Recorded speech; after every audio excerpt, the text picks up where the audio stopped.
Okay. Thank you, Olivia.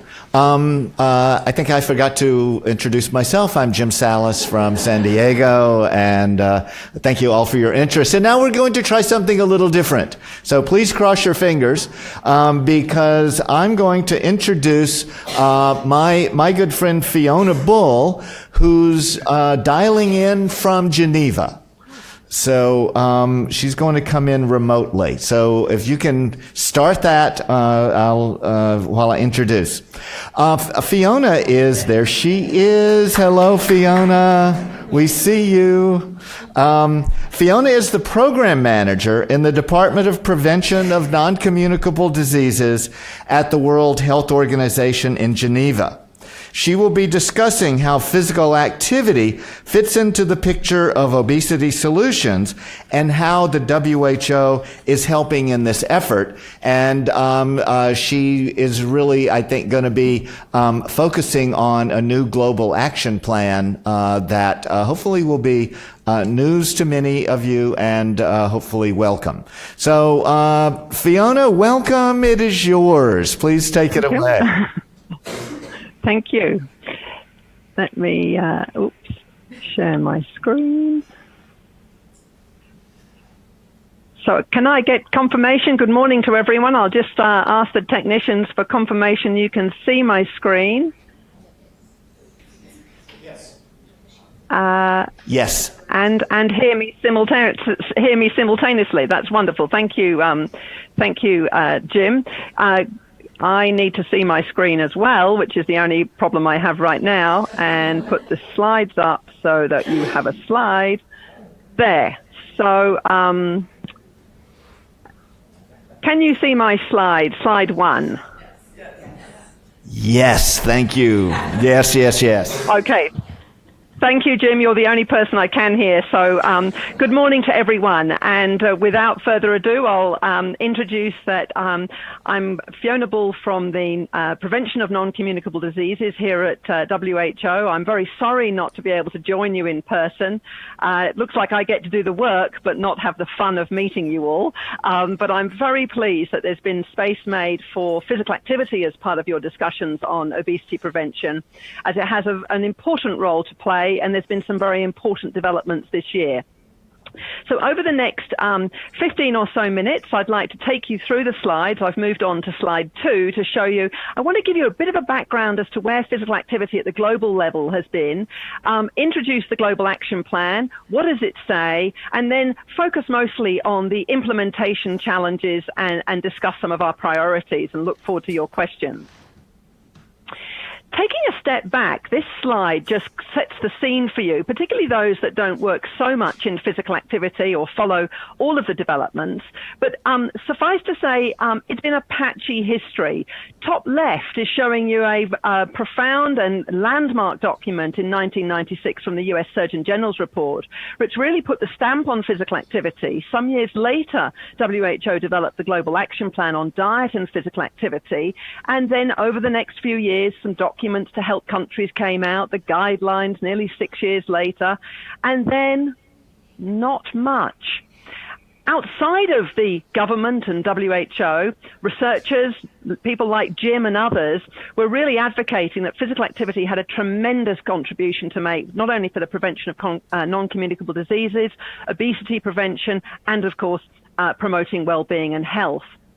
Two documents on the left bottom show some civil society work calling for more action and even putting on a plate the 7 best investments for physical activity. But things started to change, and I think you're all familiar with the political declaration of 2011, subsequent Global Action Plan. Here, physical activity had a good foothold.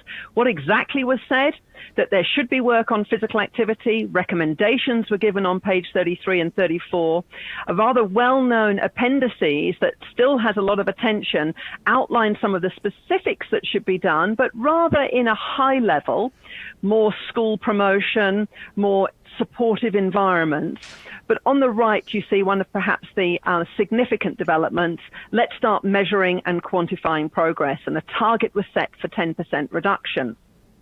In those recommendations for physical activity, there's reference to good buys and best buys, and it's useful for all of the audience to be familiar with this WHO document because it's the analysis of cost effectiveness, and it's becoming a very central focus to get countries to implement the set of best buys because they're cost effective and relevant for all countries. So what does it say for physical activity? This is the slide which summarizes the current document, updated in 2018. An effective, cost-effective intervention is the public education campaigns, complemented with links to community and environmental programs. It's not just mass media campaigns alone. A healthcare intervention, integrating physical activity into primary healthcare and, of course, secondary healthcare. And below the green line, not having had the calculation of the choice WHO cost effectiveness modeling, but well recognized in a lot of landmark systematic reviews that these are necessary and valuable contributors to physical activity promotion. The urban design, workplace, sport, school setting. It was with this in mind that, of course, we were looking at trying to help countries actually implement these. And the frustration culminated in 2017, just 18 months ago, where member states asked WHO to put together a new global action plan, link to that document, link to the best buys, link forward to the SDG agenda and the 2030 goals, and let's try and help accelerate the implementation of these policies on physical activity. Very briefly, I want to stop and introduce the most latest data, which really emphasizes how countries were quite right in the urgent need to act. Just in the last month, WHO has published the latest data on levels of physical activity in the Lancet paper here. 28%, 1 in 4 adults, are not meeting the basic recommendation of 150 minutes of moderate or 75 of vigorous or equivalent, a threshold that is providing optimal health where we know more activity is better. The new data also showed trend data, and this is probably the most unimpressive or depressing data. Over the last 15 years, you are looking at almost a flat line at the global levels of physical activity, around 1 in 4. True for men and women. Men in blue, gold is women. But look at the difference between men and women. Nearly 5-6% difference across the years with women being more inactive. Take a closer look as we look at the data that's presented by specific regions, not the typical WHO regions, but rather groupings which have a little bit more resonance and utility. Far left, the Latin American and Caribbean region, just to the south of you. Well, the region is one of the highest levels of inactivity and one of the highest differences between men and women. Women in blue, red, men in blue. Also, high-income Western countries. Your country in there, North America, also Australia, New Zealand, and Europe. A grouping of countries reflecting high-income Western cultures and lifestyles, one of the highest levels. To the far right, we see East and Southeast Asia with the lowest. And therefore, you see this counterbalancing of the high regions, the low regions, to the average of 1 in 4. Concerning data around the differences, concerning data of gender. Within the regions, even more concern, as high as 70% in some countries. But my last data slide here is showing you the difference as countries develop. Look at the left, the low-income World Bank classification, the lowest.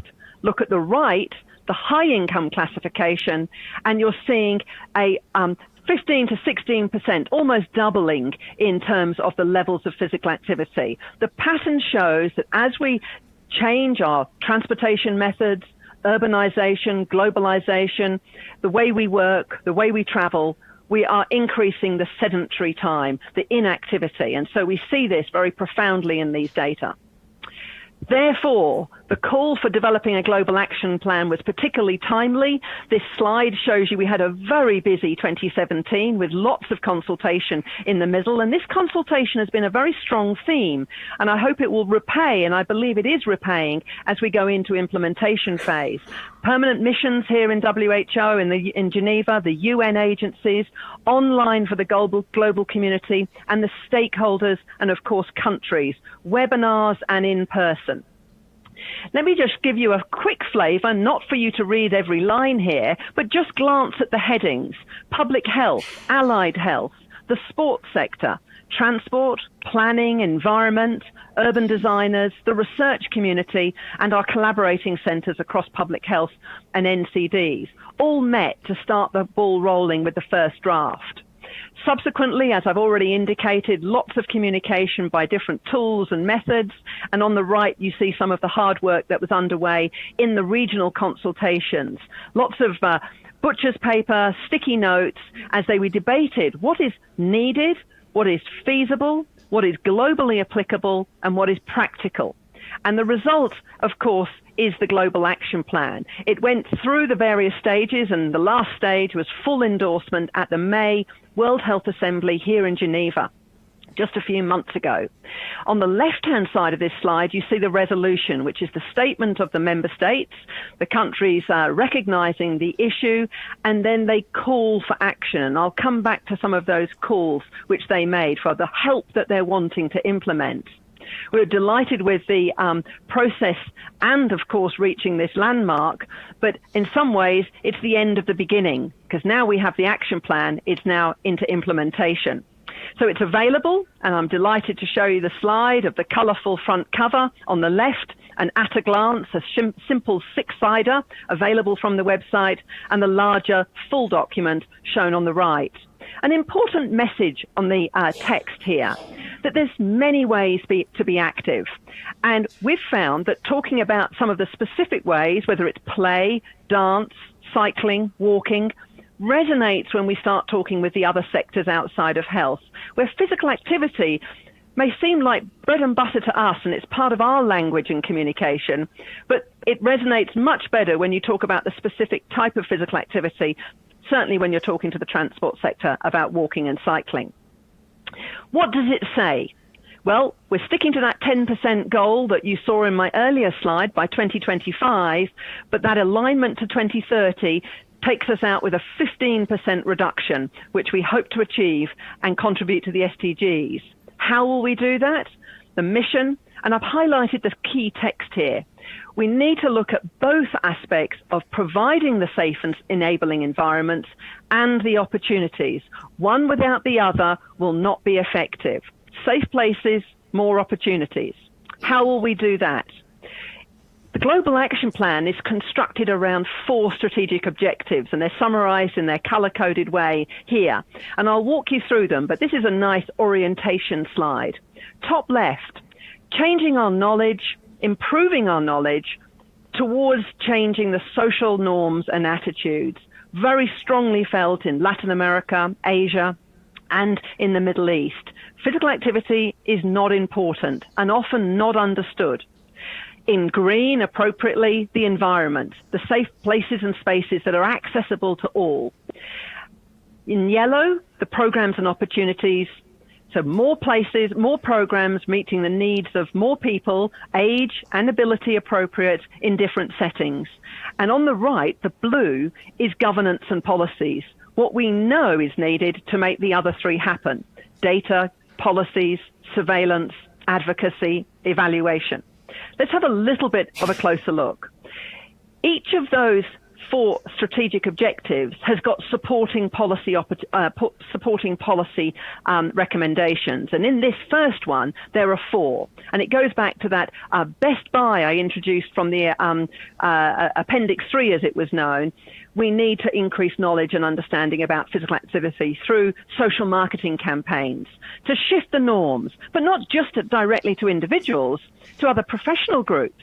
we won't get the environmental changes and transport changes unless we get a shift in priority that walking and cycling is important, that green space is important. So this is the paradigm shift that really where all actions are aimed at, but there are targeted specific policies here. And if for a moment you're wondering whether we need that, have a look at this slide. It's an old slide, but it still works. There's something wrong. And it's because we're normalized into following and doing the inactive on the right-hand side, taking the escalators, waiting indeed for your turn to get on it. I took this photograph at a medical conference.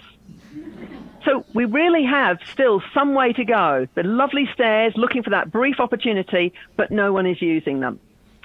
The environment, and I know the roundtable has had a number of sessions on this, and I've already spoken to it, so I'll be brief here, but it is about equity as well as just provision.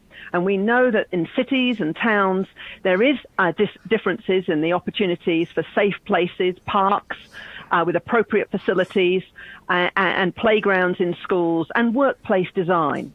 So this is about the environment at macro and at the micro scale within settings to create physical activity enabling environments. And again, this is worth remembering as we sit in our hometowns, which may be quite nice and quite safe and accessible, to remember what the reality of our messages are to some of the major cities around the world, from India to Bangladesh to New York to London and in between. Traffic, congestion, road safety issues, and we're promoting walking and cycling. We have to partner across sectors to address some of these issues, including air pollution, if our message is going to resonate and be successful. However, success is known. And here I've put together for you, to be on a positive note this morning, of how we do know how to do it better, with guidelines, with evidence it can work. And these are also from across different cultures and continents, to give examples of where in Saudi Arabia, bike schemes, in Thailand, and I've just returned from Argentina and seen their cycleways and indeed experienced them. The policies and programs I think you're very familiar with, but I think what this Global Action Plan does is bring together that it's not just about more programs in schools, more programs in work sites. It's about those being part of a larger system. And lastly, those ones I mentioned that many of us work in and have careers in, the evidence base that has got us this far, the surveillance that we need of behaviour and environments, and of course resources to support and training. And so when you actually bring all of the things I've just said together, you get a picture like this. And it's a rudimentary systems approach, and it's deliberately shown as a system rather than a list, because it's the lines that are important on this slide, showing the interconnectedness, the benefits of doing more than one thing, and how they will interconnect and support actions, policies in other sectors. And we're working to build the backstory to this simplified picture to show how people and policies and programs should work as part of a system, and encouraging governments, just like obesity has, to not look for a single bullet, to understand. And actually, this picture helps to understand the multiple components. Although many think that talking about multiple things to do makes it sound complex, in some ways, everyone can identify to where they can contribute in the environment, in schools, as a city, with research, in the awareness raising, as you can see. The detail is there, though, and I encourage you to read Appendix 2, exactly what to do for each policy and the roles that stakeholders, non-government, governments, UN, and private sector can play, and of course, the communities themselves. We launched June 4th with the Director General of WHO and the Prime Minister of Portugal, a fabulous event several weeks before the World Cup. But you can see the WHO Director General's comments, the passion he had for calling for the world to move more, recognizing its multiple benefits, and of course that we're calling for more commitment and actions from multiple sectors. We've complemented this with a suite of materials, and I know these slides will be made available, and you can go and visit our WHO website to get a YouTube 90-second Let's Be Active, and maybe either after this presentation or during your day, the organisers can show you the lovely video which summarises what I'm saying far more eloquently. We have our football held here by the director, Assistant Director General, Dr. Svetlana. And we've created logos with the core message, let's be active. Everyone, everywhere, every day. Oops. Now, I've just popped out of the slide set there, so apologies. Let me go back into that. What are we going to do, and what are our challenges? Some might say that was the easy part, to launch and produce the document, but what we're hoping now is for that to ripple around the world with regional launches, many of which have started to take place at the WHO regional committees, 2 to 3 day windows of opportunity where all countries, ministers are represented. And this has been successful, and a number of the regional committees already held. And we're inviting others, inside of government, outside of government, partners, NGO, communities, to launch with any of our materials the Global Action Plan, and then to start thinking about implementation in their context. Lots of webinars like this one, which I've welcomed as an opportunity to disseminate.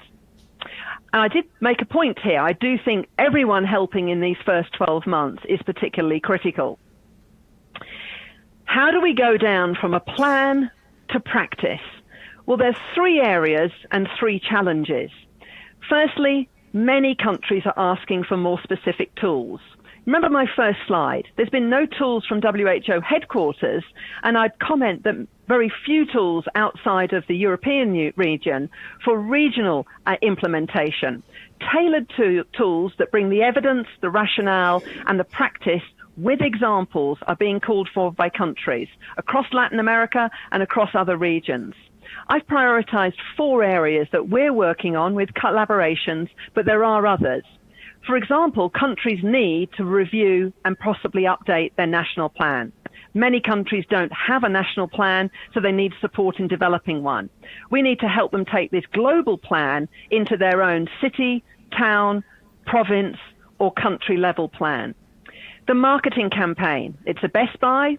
It's important, very important in Latin America, Middle East, and in the Asia communities. Healthcare. If there's one area that health can deliver on, it's integrating physical activity into health and social care services. Every patient receiving advice when appropriate on being physically active, and then supported and followed up. It's not happening, and it's not happening in most countries. And lastly, schools, an important setting for reaching younger generation in the many ways, not just physical education, but also in other contexts like walk and travel to school, active classes, recess, and links with sport. We need help developing these, but then we will need help in using these in the countries with capacity building. And as I've mentioned throughout this presentation, capacity building not just in health, but with the other sectors.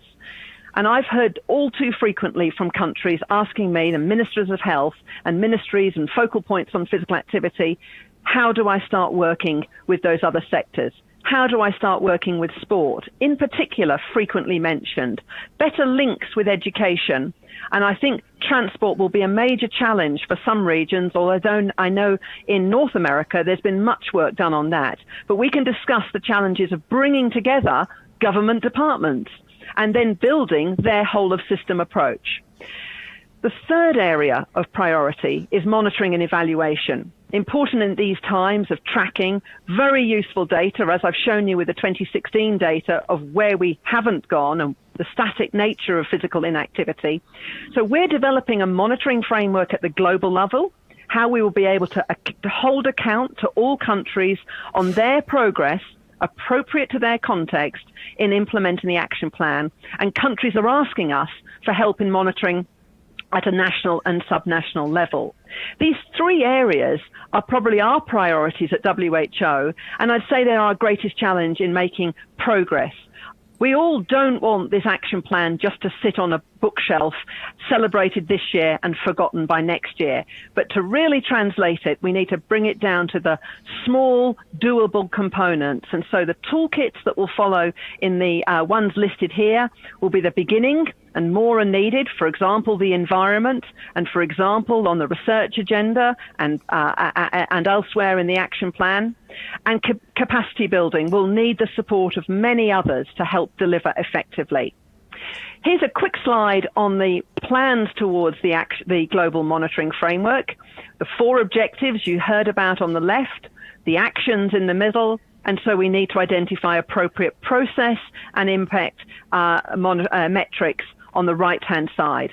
The ultimate outcome is tracked through physical inactivity levels at the population level. And I think we can help in these areas, the challenges, the partnerships I've mentioned, because a key focus has been aligning physical activity with the SDGs. And so this picture on the left-hand side is the pie, and the colors refer to each of the SDGs.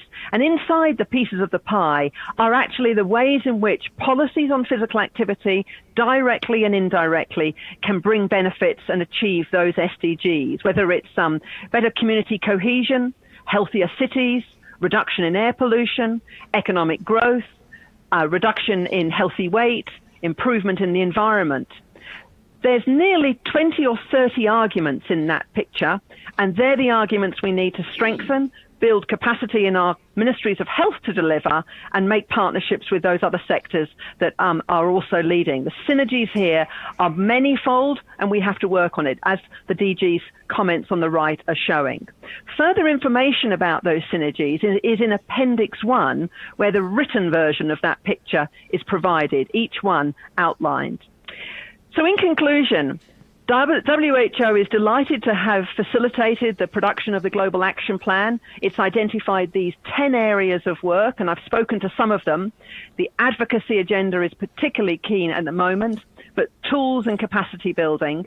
And on the right there, I'm just reminding myself and you as the audience that WHO works through, and you'll hear from my colleague at the regional office after this, works through regional offices to the country offices, works through the Ministry of Health to reach to other ministries. And so we're delighted to start this next phase of the journey to implement the Global Action Plan and achieve more active people for a healthier world.